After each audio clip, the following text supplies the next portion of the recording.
Le trauma, il est ultra subjectif. Ça veut dire que la même situation, elle ne produit pas les mêmes conséquences chez tout le monde. Il y a deux personnes qui vont vivre exactement le même événement. L'une va s'en remettre en quelques semaines et l'autre va développer un stress post-traumatique qui peut durer parfois des années, des décennies même, une fois encore. Okay. Ce n'est pas une question de faiblesse, c'est une question de biologie.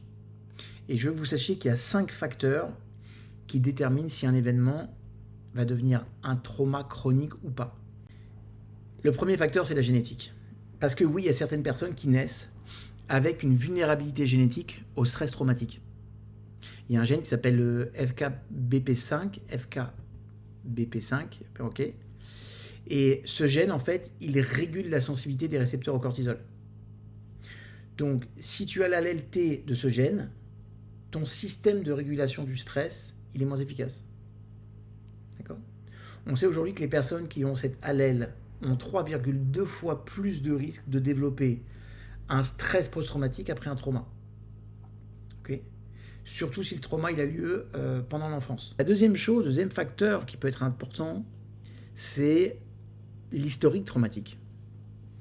Si tu as déjà vécu des traumas avant, ton système il devient plus sensible. Donc j'ai envie de dire chaque trauma s'ajoute. Okay. On appelle ça la sensibilisation. C'est-à-dire que ton amygdale, elle va devenir plus réactive. Il y a une étude de Breslow on va dire dans les années 2000. Les personnes qui avaient vécu un trauma dans le passé avaient 5 fois plus de risques de développer un stress post-traumatique après un nouveau trauma.